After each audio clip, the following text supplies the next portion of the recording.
আসসালামু আলাইকুম বন্ধুরা, আপনারা দেখেছেন সিঁদুরের মূল্য নাটকের ২৭১তম এপিসোড।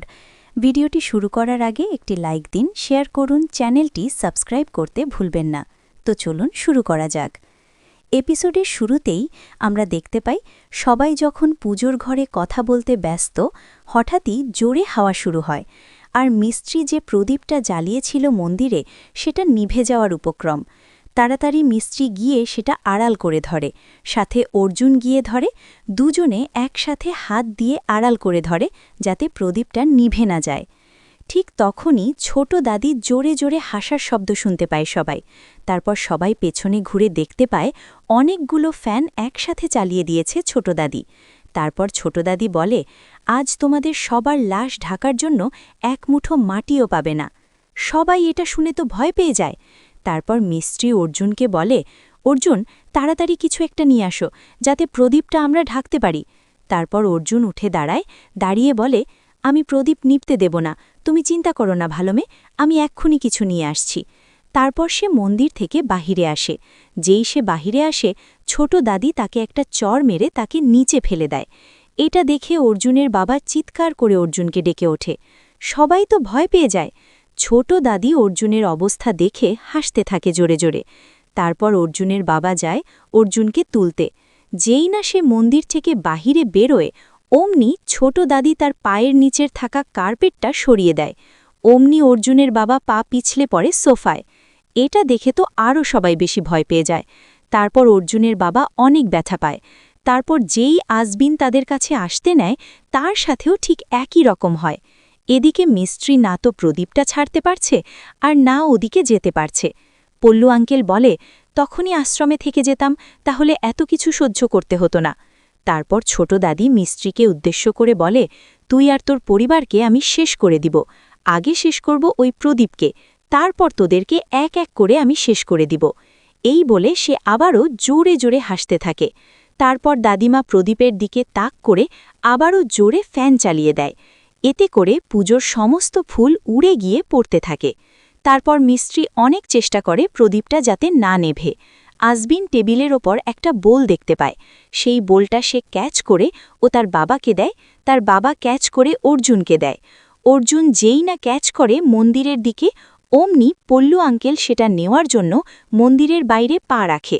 অমনি দাদিমা তাকে নিচে ফেলে দেয়। তারপর আবার সেই বোলটা অর্জুন নিয়ে নেয়। অর্জুনও পড়ে যায়। মিস্ত্রি চিৎকার করে অর্জুন বলে ডাকে। তারপর অর্জুন কোনো রকম ওঠে, সেই বোলটা মিস্ত্রির দিকে ক্যাচ করে। মিস্ত্রি সেটা ধরে নেয়। তারপর মিস্ত্রি সেটা দিয়ে তাড়াতাড়ি করে প্রদীপটা ঢেকে দেয়। তারপর সবাই কোনো রকম আস্তে আস্তে উঠে মন্দিরের ভেতর যায়। তারপর মিস্ত্রি দাদিমার সামনে দাঁড়িয়ে বলতে থাকে, পরিবারের তাকাত সব থেকে বড় তাকাত। অর্জুন বলে, এখন তোমার সময় শেষ। খারাপ আত্মা, এখন তুমি চলে যাও এখান থেকে। অর্জুনের বাবা হাত জোর করে বলে, এই আত্মা, আমি আপনার কাছে হাত জোর করছি। আমার মা শরীর থেকে চলে যান। মাতা রানীর কাছে আমি প্রার্থনা করব যাতে আপনি মুক্তি পেয়ে যান। তারপর দাদিমা সেখান থেকে কোথাও একটা চলে যায়। তারপর সবাই মাতা রানী বলে ডাকে। তারপর মিস্ত্রির মা, অর্জুন, আজবিন তার বাবার তাদের জখমে ওষুধ লাগাতে থাকে। তারপর হঠাৎ আজবিনের চোখ যায় প্রদীপের দিকে। সে মিস্ত্রির দিকে তাকিয়ে বলে, ভাবি, প্রদীপের ঘি শেষ হয়ে গেছে, এটা নিভে যাবে। কিছুক্ষণের মধ্যে আমাদের তাড়াতাড়ি আবার ঘি দিতে হবে এটার মধ্যে। মিস্ত্রি তাকিয়ে দেখে সত্যিই ঘি শেষ হয়ে গেছে। মিস্ত্রি বলে, ঘি তো কিচেনে আছে। মিস্ত্রির মা বলে, আমি নিয়ে আসছি। বড় দাদি বলে, না মা, তোর যাওয়ার দরকার নেই, তুই থাক এখানে। বড় দাদি ফুপুকে উদ্দেশ্য করে বলে, যা, তুই গিয়ে ঘি নিয়ে আয়। ফুপু বলে, আমি যাব না। পল্লু আঙ্কেল বলে, এ কীরকম করে যাবে বড় আম্মা, ওখানে তো মৃত্যু দাঁড়িয়ে অপেক্ষা করছে, এ যেতে পারবে না। এদের কথা শুনে অর্জুনের বাবা বলে, তোমাদের যাওয়ার কারও দরকার নেই, আমি যাচ্ছি। মিস্ত্রি তাকে থামিয়ে বলে, না বাবা, আপনাকে যেতে হবে না, আপনি বসেন। বড় দাদি বলে, প্রতাপ, তুই তো এমনিতেই অনেক আঘাত পেয়েছিস, তুই বস, তোর যেতে হবে না। আর ওদিকে পাগল আত্মা এমনিতেই পাগল হয়ে বসে আছে, তুই থাক। মিস্ত্রি বলে, আপনারা সবাই এখানে থাকেন, আমি গিয়ে নিয়ে আসছি। অর্জুন বলে, না না, আমিও তোমার সাথে যাব। মিস্ত্রি তাকে বলে, অর্জুন, বিশ্বাসের প্রদীপকে একা ছাড়া যাবে না, আমি না আসা পর্যন্ত আপনি গুড বয়ের মতো ওকে প্রোটেক্ট করবেন, তাই না? অর্জুন বলে, ওকে। তারপর মিস্ত্রি সেখান থেকে চলে যায়। বড় দাদি বলে, আজকে আবার মিস্ত্রি আমাদের জন্য নিজের জীবন ঝুঁকিতে ফেলেছে। এ বলে সে কান্না করে মাতা রানীর কাছে প্রার্থনা করতে থাকে আর বলে, এ মাতা রানী, তার রক্ষা করো। তারপর মিস্ত্রি যে কিচেনে আসে ঘি নিতে, তখনই ছোট দাদি জোরে জোরে হাসতে হাসতে তার দিকে এগিয়ে আসে। মিস্ত্রি তো ভয় পেয়ে যায়। তারপর দাদিমা টেবিলে থাকার তেলের বোতল মিস্ত্রির দিকে ছুঁড়ে মারে। মিস্ত্রি জোরে চিৎকার করে বলে, না দাদিমা। তারপর এক এক করে সব কিছু মিস্ত্রির দিকে ছুঁড়ে মারে। মিস্ত্রি ভয়ে চিৎকার করে বলে, দাদিমা, প্লিজ এরকম করবেন না। বিশ্বাসের প্রদীপ জ্বালানোর জন্য আমাকে ঘি দরকার। আমি ঘি নিয়ে চলে যাব, প্লিজ এরকম করবেন না। কিন্তু দাদিমা তার কোনো কথাই শোনে না। সমস্ত ঘিয়ের বোতল ছুঁড়ে ফেলে ঘিগুলো নষ্ট করে দেয়। তারপর শেষ যেটা ঘি বোতল, সেটা ফেলে দিতে নিলেই মিস্ত্রি তাকে অনেক আকুতি মিনতি করে যাতে সেটা সে ফেলে না দেয়। দাদিমা তার কথা শোনে না, শেষেরটাও ফেলে দেয়। দাদিমা তারপর মিস্ত্রির উদ্দেশ্য বলে, আজকে তোর পা সামলে রাখবি, কেননা তোর শেষ ভরসাটুকু ভেঙে গেছে। এই বলে বাসনপত্র সবগুলো ছুঁড়ে ফেলতে থাকে। মিস্ত্রির দিকে ছোট দাদি আবারও বলে, এখনও অনেক কিছু ভাঙার বাকি, আর তোর নিঃশ্বাসও, এ বলে হাসতে থাকে।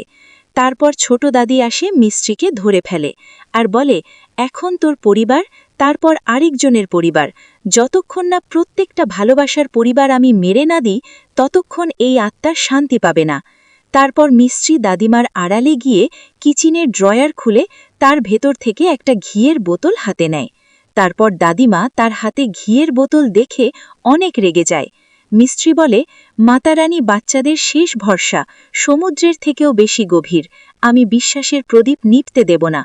এই বলে যেই না সে ওখান থেকে যেতে নেয়, অমনি দাদিমা ইলেকট্রিক কেটে দেয়। তারপর দাদিমা বলে, যদি চুপ থাকতো তাহলে চলে যেতাম, কিন্তু এখন আর যাব না। মিস্ত্রি যেই যেতে নেয়, অমনি তার পায়ের নিচে কাটিং বোর্ড ছুঁড়ে দেয়। ওটাতে পা লেগে মিস্ত্রি মেঝেতে পড়ে যায়, গিয়ে ব্যথা পায়। তারপর অর্জুনের মা আর বাকি সবাই ওই বিশ্বাসের প্রদীপ নিয়ে সেখানে আসে। অর্জুনের মা বলে, মিস্ত্রি, ভয় পাবি না, আমরা সবাই আছি তোর সাথে। তারপর মিস্ত্রি দৌড়ে গিয়ে সেই প্রদীপে ঘি ঢালে, যাতে প্রদীপটা নিভে না যায়। তারপর মিস্ত্রি বলে, তুমি তোমার খারাপ মতলব এই বিশ্বাসের প্রদীপ নিভিয়ে পূরণ করতে চেয়েছিলে, তাই তো? আর এখন এই প্রদীপ নিভবে না, আর তোমার মতলব পূরণ হবে না। এই জন্য আমার কথা মেনে নাও আর নিজের মতলব পাল্টাও। তো বন্ধুরা, আজকের পর্বের সমাপ্তি এখানে হয়। ভিডিওটি ভালো লাগলে একটি লাইক দিন, শেয়ার করুন, চ্যানেলটি সাবস্ক্রাইব করতে ভুলবেন না। পরবর্তী পার্ট দেখার জন্য আমাদের সাথেই থাকুন। আল্লাহ হাফেজ।